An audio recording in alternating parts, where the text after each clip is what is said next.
All right, we do want to check in now with CBS 4's Bianca Peters. She is live in Brickell, and wow, there's certainly a lot of tree damage we see there behind you, but it looks like a lot of the water has receded, which is welcome news for people worried about their property in Brickell. Yeah, you know, it's a definitely completely different scene than some of the videos that we were showing yesterday. Some of the water actually came up to about 4 feet. We spoke to some residents here in the area, but let me just paint this picture for you guys. You know, stepping out of the car today, because I was here yesterday, it's calm, the breeze is nice, it's beautiful, it's dark and quiet out here, except for those alarms, you know, completely ruining the nice serenity over there. A lot of parking garages alarms going off, but you can see right now, a lot of these buildings still do have lights, have backup powers, generators, didn't really lose power at all throughout that hurricane. But right now, we're gonna take a look at some debris here on the ground, and you know, clearly some big branches, actually one tree completely over on Brickell Ave over here, not a block away from here from 14th Street, totally impassable in that area. So that's why, Lauren, I know you said that people have to come through this area and clean this stuff up before people get out of the way. And you know what? I have a question for you guys, because Ralph said that this is a dish, a satellite dish right behind the camera there, Ralph, but I'm not sure. I'm thinking this goes on top of a street lamp, so you guys might need to help me out with what this is. That does not look like a satellite dish to me. It's something you don't want flying at you. Satellite dish, right? That's for sure. Exactly. It looks like a pancake. You know, whatever it is, it's flattened. It is flattened, but that again, that's why that was precaution for people to stay inside, because you have debris like this, metal debris that's flying around. But again, you know, we did speak to 2 residents here in this building. I'll point to it right now, right behind us here. They said the lights flickered for about 2 minutes or so, and they never lost power throughout that whole hurricane. But they said that they went downstairs in their lobby, and that the water was about 4 feet up to, you know, on the ground. And we saw some videos that they did show me.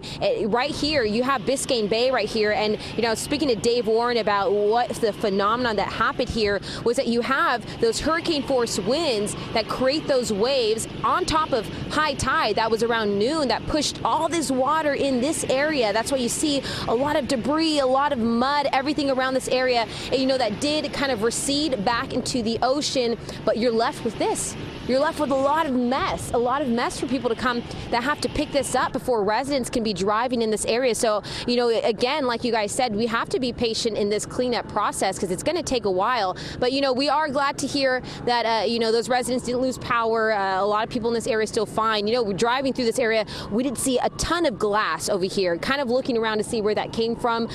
Did have some police patrolling through the area, even asking us what the issue was with the glass. We had no idea. Again, it's still dark out here, so can't really tell if any of these windows from these buildings up here maybe have blown out or so. But, you know, just again, along Brickell Ave, a lot of debris, a lot of trees, but I am happy to be stepping outside and, you know, hearing, you know, not that gusty wind and that terrifying sound of that big blowing and the you know, all that stuff going on. It's a completely different scene, although we are left with some dirty aftermath. So, you know, we'll send it back to you guys. Hopefully we can give you an update on what else is going on here. Bianca, we're hearing like sirens or some kind of sounds behind you. I know that the city of Miami said last night they were going to send out some damage assessment teams to start looking at what's going on, and then cleanup crews. Are you noticing any emergency responders, or where's that noise coming from? Those are these parking garages. If we can kind of take a look at them over here, those parking garages, those lights you see flashing, going off, those alarms in both of them. We'll take a look at some of these parking garages in a second, maybe a little bit later, but the residents said that first floor of these parking garages completely still flooded. But those are the alarms that are going off in those areas. So you have a parking garage over here to your left on 14th. And I think both of those are going off simultaneously.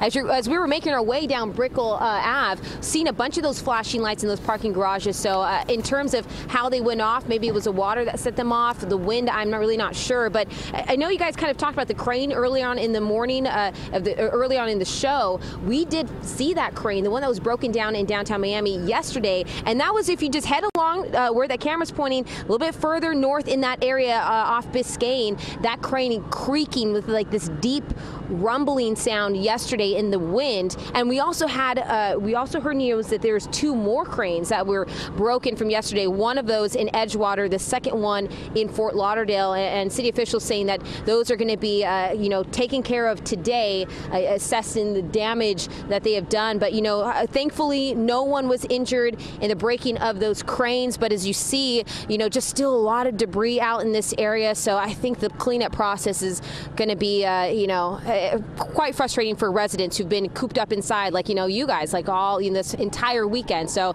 yeah, in terms of those alarms, they're just messing up the morning right now, because I'm telling you, it is completely different. It's calm and it's beautiful and it's quiet out here, but we got the alarms going off over there in the corner. I bet the people who didn't evacuate are wishing they did at this point, because that must be really annoying to try to sleep through. Right? I heard a lot of people. It's so early in the morning. Imagine sleeping on top of that, and you're just like, okay, just went through a hurricane, and now the alarms are going off. Can't sleep through that. No way. Oh. Bianca Peters live in Brickell for us. Bianca, thanks.